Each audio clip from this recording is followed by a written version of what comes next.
दोस्तों 10th पास वालों के लिए आशा वर्कर के पदों पर भर्तियां निकाली गई है, जहां पर कोई एग्जाम नहीं होगा। डायरेक्ट ये भर्ती यहां पर रहने वाली है। डायरेक्ट 10th के नंबरों के आधार पर ही उम्मीदवारों का यहां पर सिलेक्शन किया जाएगा। ऑफलाइन तरीके से इसका एप्लीकेशन फॉर्म भरा जाएगा और जो वेतन है वो यहाँ पर 10,000 रुपये प्रति माह तक मिलेगा। जो आंगनबाड़ी की भर्ती होती है या आशा वर्कर की भर्ती होती है, यहाँ पर जो वेतन है वो 10 से 15,000 रुपये प्रति माह तक ही रहता है। तो यहाँ पर भी इतना ही वेतन आपको मिलने वाला है। और एक और बात आप यहाँ पर ध्यान रखिएगा कि जो भी ये आंगनबाड़ी या आशा वर्कर की भर्तियां रहती है, जिस भी जिले में इसके लिए भर्ती निकलती है, तो उस राज्य के और उस जिले के उम्मीदवार ही उस भर्ती में आवेदन कर पाते हैं। किसी दूसरे राज्य के उम्मीदवार उस भर्ती में आवेदन नहीं कर सकते हैं। तो यहाँ पर इस बात का आप ध्यान रखिएगा। तो अगर आप इसके लिए एलिजिबल है, आप भी इसी राज्य से बिलोंग करते हैं जिस राज्य में ये भर्तियां निकाली गई है, तो आप इसमें आवेदन कर सकते हैं। बाकी दूसरे राज्य वाले उम्मीदवार नीचे कॉमेंट सेक्शन में अपने राज्य का नाम जरूर लिखिएगा, जिससे कि जब भी आपके राज्य में आंगनबाड़ी की या आशा वर्कर की भर्तियां आएगी तो हम आपको पहले ही सूचित कर सके। बाकी इस वीडियो के माध्यम से आपको ये सभी कुछ पता चल जाएगा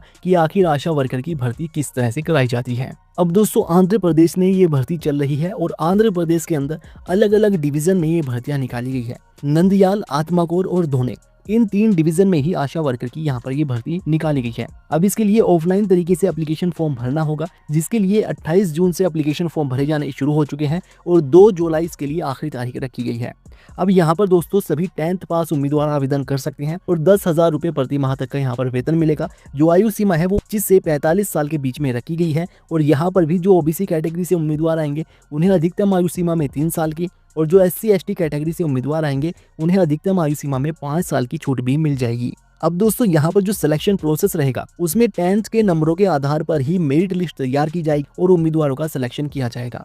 तो अब इसमें कौन कौन से उम्मीदवार आवेदन कर सकते हैं? तो सबसे पहले तो उम्मीदवार का कम से कम 10th पास किया हुआ होना चाहिए। दूसरा, यहाँ पर उम्मीदवार का जिस भी डिवीजन में भर्ती निकली है उसी डिवीजन के गाँव का या शहर का स्थायी निवासी होना चाहिए। इसके अलावा शादीशुदा महिलाएं, तलाकशुदा महिलाएं या विधवा महिलाएं यहाँ पर आवेदन कर सकती हैं। साथ ही उम्मीदवार को तेलुगु भाषा अच्छी तरह से लिखनी बोलनी आनी चाहिए। ये यहाँ पर एलिजिबिलिटी रखी गई है। अब दोस्तों ऑफलाइन तरीके से इसका एप्लीकेशन फॉर्म है, लेकिन एप्लीकेशन फॉर्म भरने के दौरान आपकी एप्लीकेशन फीस भी लगने वाली है। सभी जाति वालों के लिए 200 रुपये एप्लीकेशन फीस रखी गई है। यहाँ पर ये बैंक डिटेल्स दी गई है, जहाँ पर आपको ये 200 रुपये की एप्लीकेशन फीस जमा करनी है और यहाँ से आपको बैंक रिसिप्ट ले लेनी है, जिसे आपको एप्लीकेशन फॉर्म के साथ लगाना होगा। तो अब नीचे डिस्क्रिप्शन में इस नोटिफिकेशन का लिंक आपको मिल जाएगा, वहाँ से इस नोटिफिकेशन को डाउनलोड कर लीजिएगा और इस नोटिफिकेशन में नीचे की साइड आएंगे, यहाँ पर आपको ये एप्लीकेशन फॉर्म मिल जाएगा। इस एप्लीकेशन फॉर्म का प्रिंट आउट निकलवा लीजिएगा और उसके बाद अपने हाथों से आपको इसे भरना होगा। सभी जानकारी को सही तरीके से यहाँ पर भर लीजिएगा और इस एप्लीकेशन फॉर्म के साथ आपको अपने सभी डॉक्यूमेंट लगाने होंगे,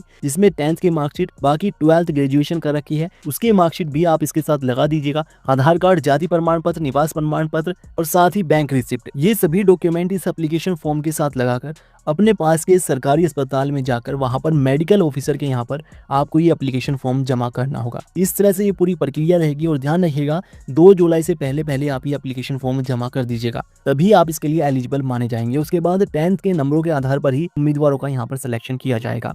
तो इस तरह से ये पूरी प्रक्रिया रहने वाली है। बाकी अपने राज्य का नाम नीचे कमेंट में जरूर लिखिएगा, जिससे कि जब भी आपके राज्य में भर्ती आएगी तो हम आपको सबसे पहले सूचित कर सके। इससे संबंधित कोई भी सवाल है तो आप हमें नीचे कमेंट करके पूछ सकते हैं। वीडियो को लाइक कीजिएगा, शेयर कीजिएगा और इसी तरह की और वीडियोस के लिए चैनल को भी सब्सक्राइब कर लीजिएगा। मिलते हैं अगली वीडियो में।